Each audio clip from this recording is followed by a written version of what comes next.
जलवायु के क्वेश्चंस को देखते हैं। पहला क्वेश्चन क्या कह रहा है, भारत में सर्दियों के दौरान 9 से 13 किलोमीटर की ऊंचाई पर जेट स्ट्रीम चलती है। ये आया हुआ क्वेश्चन है। इस सर्दियों के दौरान 9 से 13 किलोमीटर की ऊंचाई पर जेट स्ट्रीम चलती 0, 15, 30 क्या होता है फिर 0 से 15 किलोमीटर तक, फिर 30, फिर कुछ ऐसे मल्टीप्लाई होता है ना, शायद 80, फिर 640 और फिर इनफाइनाइट 8 से मल्टीप्लाई शायद यहाँ होता है, या कुछ मल्टीप्लाई होता है 2 से, या फिर कुछ ऐड होता है 50 ऐड होता है, ठीक। तो यही होता है क्षोभ मंडल समताप मंडल वाला। तो 0 से 13 किलोमीटर की ऊंचाई पे क्या चलती है, जेट स्ट्रीम्स चलती हैं। मैंग्रोव सावर, ये सावर है, मैंगो सावर। मैंगो सावर प्री मानसून बौछारों को कहा जाता है, जो मानसून से पहले, जैसे मैंगो प्री सावर, मैंगो सावर, ये क्या होता है, प्री मानसून बौछार।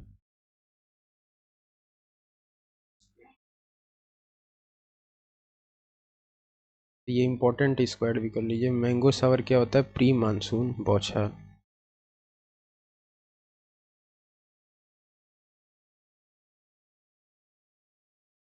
मैंगो सावर क्या है, प्री मानसून बौछार।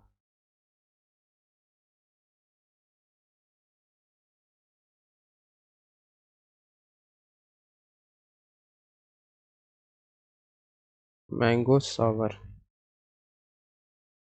प्री मानसून बौछार। देखिए मानसून आती है तो बारिश होगी, तो ये सावर से रिलेट कर जाएगा, प्री मैंगो से रिलेट कर जाएगा। प्री किससे रिलेट कर जाएगा, मैंगो से। ब्लॉसम सावर क्या होता है, केरल पर प्री मानसून बौछार। केरल पे जो प्री मानसून बौछार होता है ना, उससे केरल में काफी हो गया ना, चाय के बगाना सब में हो गया। क से काफी, क से केरल, असम में चाय का बगान, तो कॉफी से उपयोगी हो गया। ब्लॉसम, ब्लॉसम कॉफी से रिलेट कर गया, ब्लाजम, ये कॉफी से रिलेट कर गया, जो कि केरल में होता है।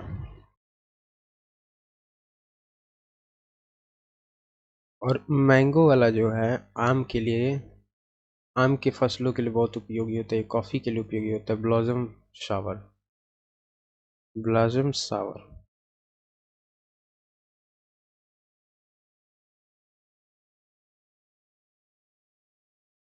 नार्वेस्टर बंगाल व असम का आधी तूफान जूट और चावल के लिए उपयोगी होता है। नॉर्वेस्टर क्या है, नार्वेस्टर जो है बंगाल व असम का आधी तूफान है, जो कि जूट और चावल के लिए उपयोगी होता है। तो ये भी ऐड कर लीजिए,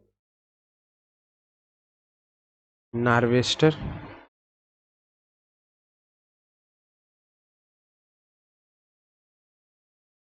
जो कि क्या होता है, जूट और चावल के लिए उपयोगी होता है। नार्वेस्टर शावर, नार्वेस्टर चावल। और ये निकलता कहाँ से, बंगाल और असम है क्या, असम है, बंगाल और असम।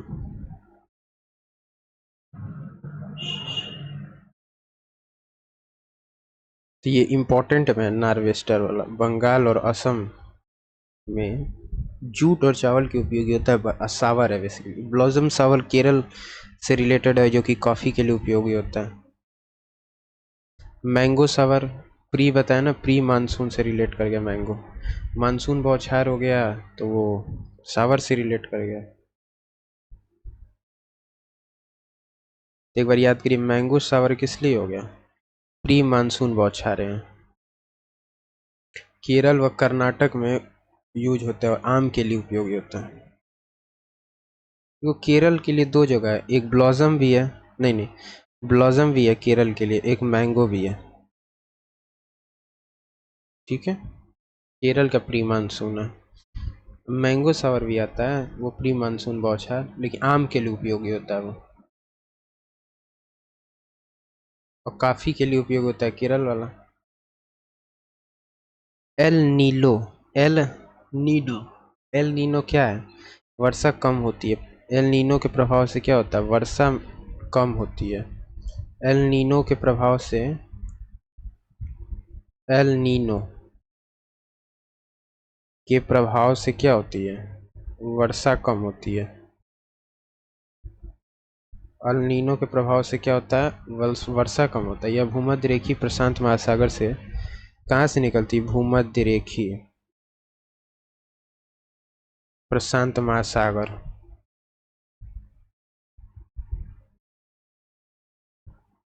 भूमध्य रेखी प्रशांत महासागर से चलती है और सतही जल के असामान्य रूप से गर्म होने से संदर्भित है। महासागर का जो सतह का जल है वो असामान्य रूप से अगर गर्म करने लगे, उबलने लगे, भूमध्य रेखी प्रशांत महासागर, भूमध्य रेखी प्रशांत महासागर के जो सतह का जल है वो असामान्य रूप से अगर उबलने लगे तो उससे अल नीनो प्रभाव इफेक्ट आता है। अल नीनो इफेक्ट, इससे कौन सा इफेक्ट आता है? एल नीलो है इफेक्ट, जो कि वर्षा का कम होता है। इसमें ला नीनो वर्षा लाता है, अल नीनो क्या कहता है? वर्षा कम करता है, और ला नीनो वर्षा लाता है। ये भूमध्य रेखी प्रशांत में सतही जल के ठंडा होने से होता है। दोनों भूमध्य रेखी प्रशांत महासागर से संबंधित है। एक गर्म होने से संबंधित है, दूसरा ठंडा से। तो जो गर्म हो रहा है वो अल नीनो है, अगर ठंडा हो रहा है तो ला नीनो। एल नीनो है तो गर्म हो रहा है,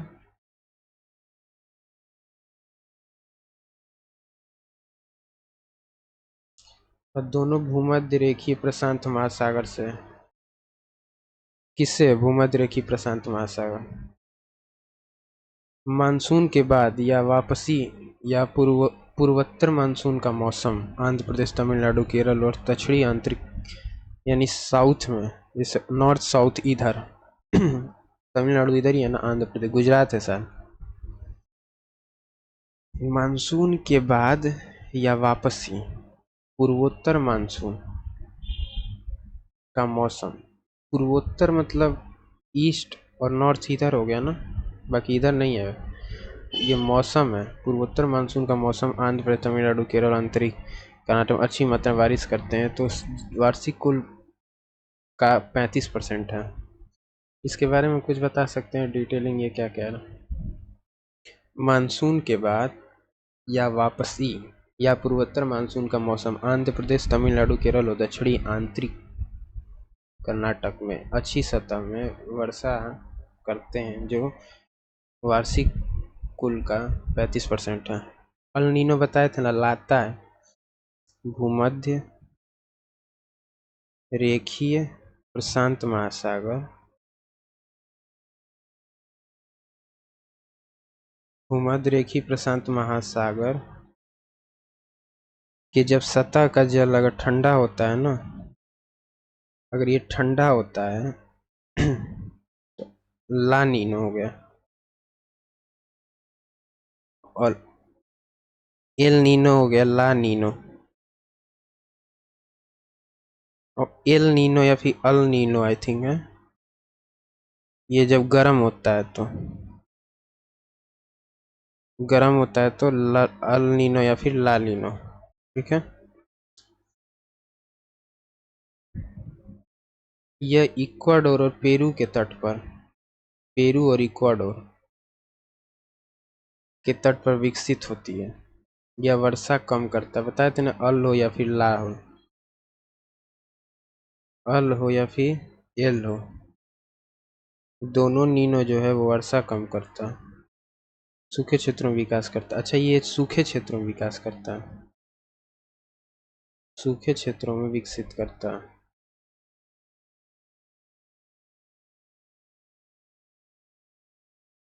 ऊपर क्या बोला?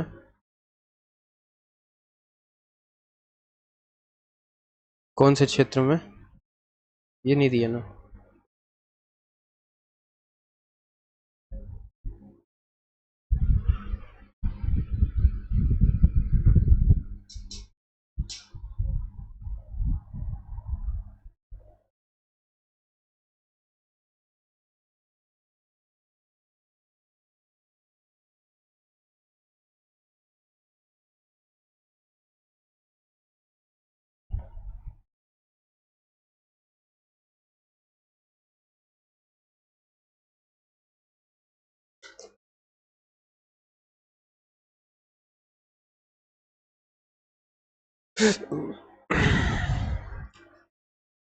यल नीनो दक्षिणी EN SO ऑसिलेशन है क्या? दक्षिणी दोलन यह उष्णकटिबंधीय भारत प्रशांत क्षेत्र का वायुमंडलीय दाब का अंतर और वार्षिक उतार चढ़ाव है। वायुमंडलीय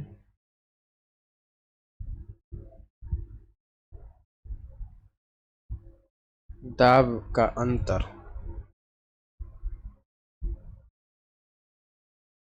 वायुमंडलीय दाब का अंतर और वार्षिक उतार चढ़ाव है। फॉर एग्जाम्पल देखिए, एल नीनो है, EL वाला है, और नीनो, कितने तरह के नीनो है भाई? एक अल है, एल है, EL है, ये तीनों नीनो है। नीनो का मतलब ही होता है ना वर्षा जल को कम करना, वर्षा कम, वर्षा को क्या करना? कम करना। वर्षा या सूखा दोनों उत्पन्न करती है। अच्छा, इसका दोनों ऊपर, EL वाले में वर्षा और सूखा दोनों है, इसमें वर्षा भी है। एक और चीज, ये वर्षा को बढ़ा भी सकती है और घटा भी सकती है, दोनों करती है, वर्षा भी करती है और सूखा भी करती है।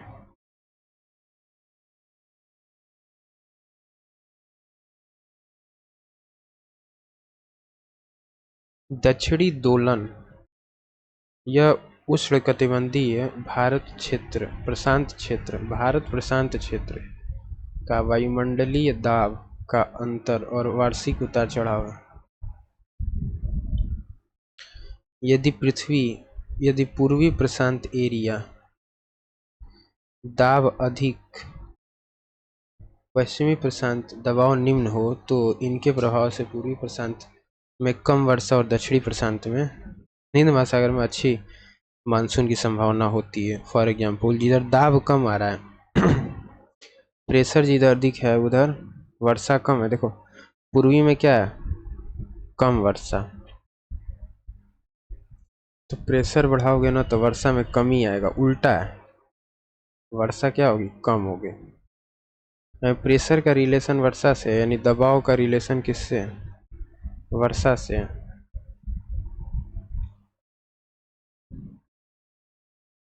मृदा पे चलते हैं, जलोढ़ मृदा के बारे में चलते, जो जल से लाई गई है। रंग हल्का भूरा, ऐश ग्रे, हल्का भूरा से ऐश ग्रे तक,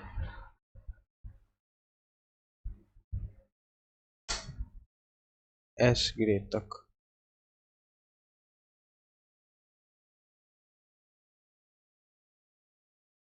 हल्का भूरा से ऐश ग्रे तक जलोढ़ मृदा। हल्का भूरा से ऐश ग्रे तक क्या हो गया? जलोढ़ मृदा। संरचना रेतीली से गाद युक्त दोमट या चिकनी मृदा, यानी रेतीली होती है या फिर चिकनी मिट्टी तक चली जाएगी। रेतीली से गाद युक्त दोमट या चिकनी मिट्टी, चूंकि ढो कर ले आई गई है ना, इसलिए पानी से लेकर आओ तो रेतीली रहेगी, उससे जाएगी या तो गाद युक्त दोमट, दोमट मतलब दो मिट्टी, या चिकनी। चिकनी मिट्टी जो पीली मिट्टी होती है, हाँ देखे होगे किनारे, वर्षा नदियों के किनारे होती है। इसमें पोटास सबसे अधिक होता है, प्रचुर मात्रा में होता है। जो लोड मृदा में क्या होता है, पोटास सबसे ज्यादा होता है। धो के लाई होती है ना पानी से, तो पोटास अधिक होता है। फास्फोरस की कमी होती है। फास्फोरस की क्या होती है, की कमी होती है। भाई रस तो नहीं रहेगा, फास्फोरस नहीं रहेगा। लाल लाल मिट्टी जानते हो, इसे एम्बीब्रस समूह के नाम से भी जाना जाता है। ओम्बीब्रस है, ओम्बीब्रस समूह के नाम से भी जाना जाता है लाल मिट्टी।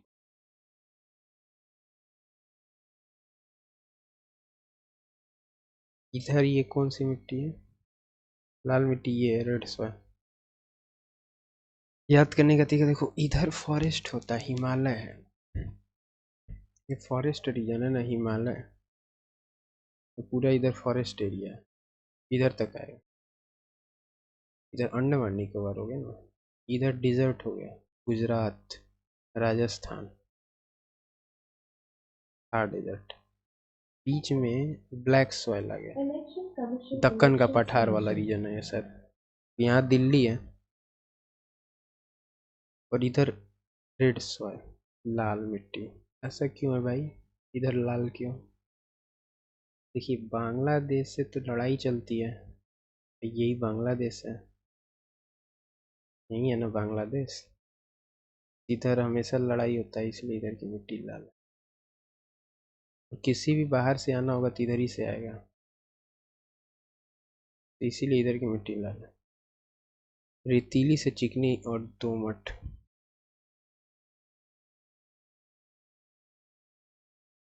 काली मृदा के बारे में, इसमें कम बार है ना, काली मिट्टी काजू के लिए बहुत फेमस है। सिंचाई की कम आवश्यकता होती है भाई, सिंचाई की इसमें कम आवश्यकता होती है काली मिट्टी में।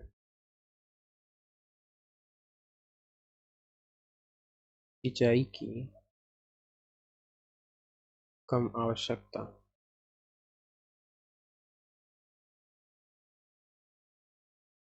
जुताई व निराई की आवश्यकता कम होती है। ऑफकोर्स सिंचाई, जुताई या निराई, इसकी भी कम आवश्यकता होती है।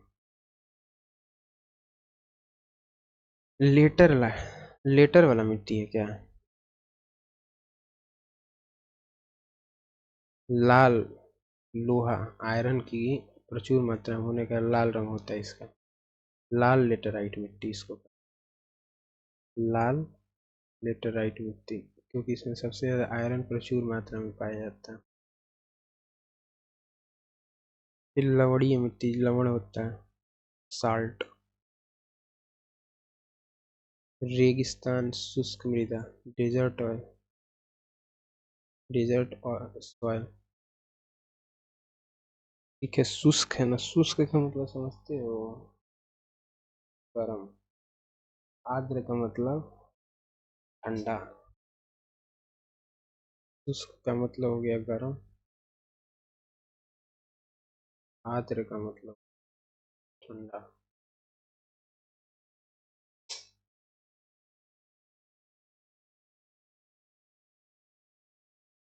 लाल से भूरा रंग होता है इनका।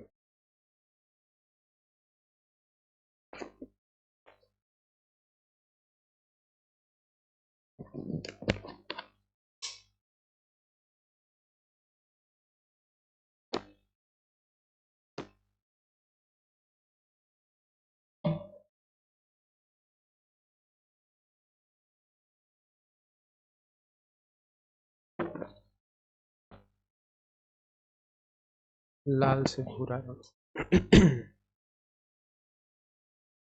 देखिए लाल हो जाती है क्योंकि गर्म, भूरा की वजह क्योंकि ठंडा। और दिन में गर्म हो जाएगी तो लाल हो जाएगी, और रात को ठंडा हो जाएगी तो भूरा हो जाएगी। पीट व दलदली मिट्टी, पीट, यह पिटवा लोहा भी बनता है। यह दलदली मिट्टी, भारी वर्षा व उच्च आर्द्रता वाले क्षेत्र में प्रचलित है। यह मृदा चावल, तिलहन, नींबू, तंबाकू, गन्ना आदि फसल के लिए सर्वोत्तम है। दलदली मिट्टी है भाई। तिलहन, नींबू, तंबाकू, गन्ना। तो तंबाकू खाने वाला आदमी दलदल में फंस। तो दलदली मिट्टी की वजह से क्या होता है? तंबाकू सर्वोत्तम है। फॉरेस्ट सॉइल, ऊपर जो हम बताए थे ना, खोज करो। ये अगर ऐसे हम इमेज बनाते हैं, ये फॉरेस्ट रीजन में आ गया। इधर लाल रेड, क्योंकि ये बांग्लादेश पास में, इधर लाल हो गया। बीच इधर काला हो गया, दक्कन एरिया है। और यहाँ पे जो है, देखिए ये थोड़ा सा काला, ये जो है, ये जो एरिया है, ये हो गया रेतीला मिट्टी, डेजर्ट सॉइल।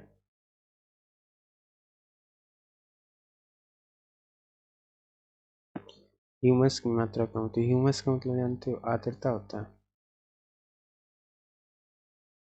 आर्द्रता वन के क्षेत्र में आर्द्रता तो बहुत होगी ना जी। ह्यूमस की मात्रा कम होती है, इसलिए मृदा अम्लीय होती है।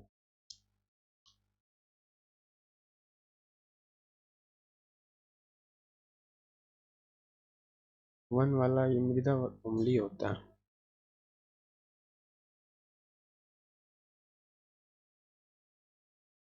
क्योंकि ह्यूमस की मात्रा कम होती है।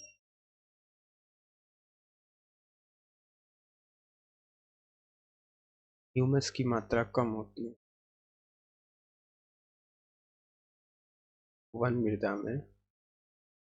ह्यूमस की मात्रा कम होती है, इसलिए अम्लीय होता है। पर्वतीय मृदा होगी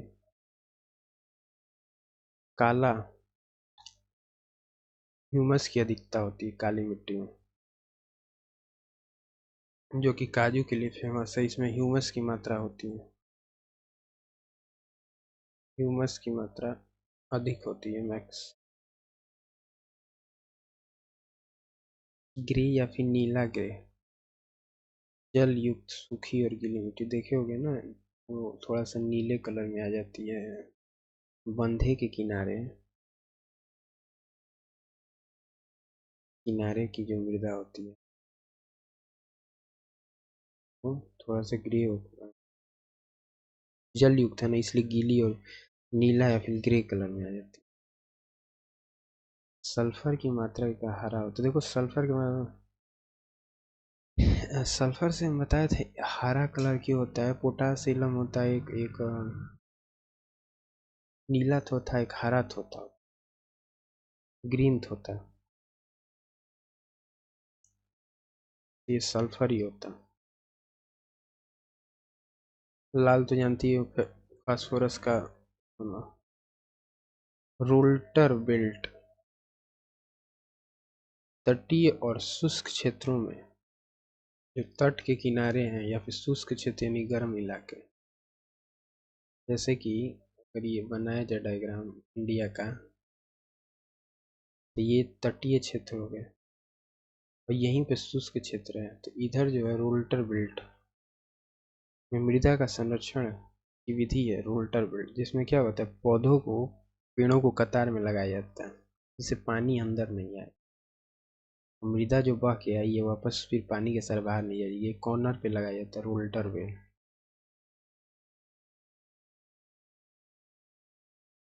ये तटीय या फिर शुष्क क्षेत्र में ऐसा किया। अंतर फसल, एक ही खेत में एक ही समय में एक निश्चित पंक्ति पैटर्न में एक या अधिक फसल को उगाने की प्रक्रिया। ये तो देखो अंतर दे देकर यहाँ पे आम लगा दिए, यहाँ पे कोई कोई और फसल, जैसे मान लो गन्ना लगा दिए, यहाँ सरसों लगा दी, इसे अंतर फसल कहते हैं। अंतर फसल गैप दे करके एक पंक्ति पैटर्न में एक से अधिक फसल अगर लगा रहे हो ना एक समय पे, तो ये याद रखना एक ही समय पे, ये नहीं कि अभी लगाया या फिर कुछ समय बाद लगाया, एक ही टाइम पे, उसे अंतर फसल कहते हैं। इसका एक और चीज़ है, इसमें मुख्य फसल की एक पंक्ति के बाद अंतर फसल की 3 पंक्तियां लगाई थी। जैसे एक पौधा अगर ये लगा रहे हो सरसों का, तो 3 गन्ना का लगा दो, 1:3 का रेशियो आता है। एक मुख्य वाला हो गया, 3 अंतर हो गया।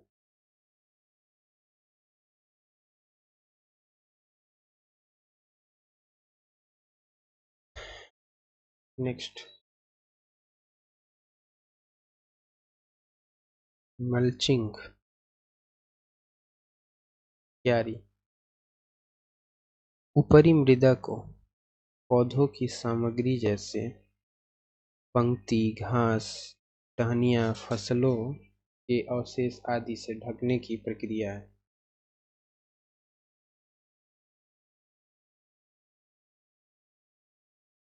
ऊपरी मृदा को पौधों की सामग्री जैसे पत्ती, घास, टहनियाँ, फसल के अवशेष आदि से ढकने की प्रक्रिया है। गीली घास में मृदा के जीवों जैसे केंचुओं की गतिविधि में वृद्धि होती है। देखे होगे ना, गीली घास में चाहे गीली मिट्टी में केंचुए बरसात के दिनों में भी निकलते हैं। तो केंचुए वर्मी कंपोस्ट में बड़ा यूजफुल होते हैं। और वर्म्स जो होते हैं वो घरेलू कचरों से जो कंपोस्ट बनते हैं उसमें होते हैं, किचन से जो निकलता है।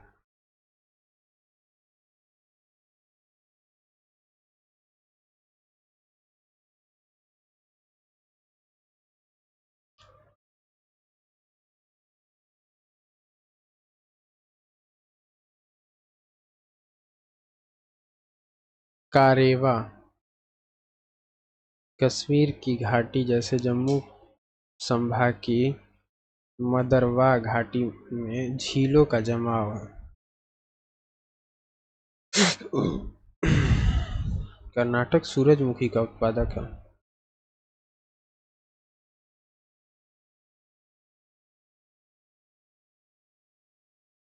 कारेवा क्या है? कश्मीर की घाटी और जम्मू संभाग की मदरवाह घाटी में, जम्मू में कोई मदरवाह घाटी है, उसमें झीलों का जमाव है।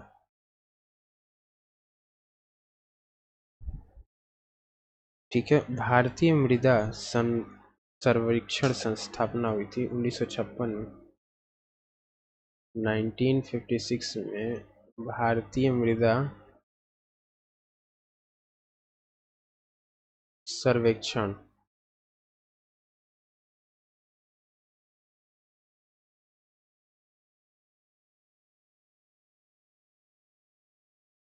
रेतीली मृदा की अधिक फसल मक्का है। देखे होगे तुम कि दियर रीजन में या फिर दोआब एरिया में मक्का उगाया जाता है। ये शुष्क का मतलब गर्म होता है भाई, अर्ध शुष्क मतलब थोड़ा गर्म थोड़ा ठंडा। मृदा पृथ्वी पर सबसे प्रचुर मात्रा में है, जो 22% हिस्से में है भाई।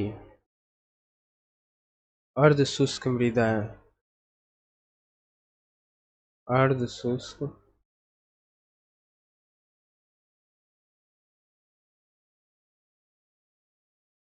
मृदा, ये 22% हिस्से पे है।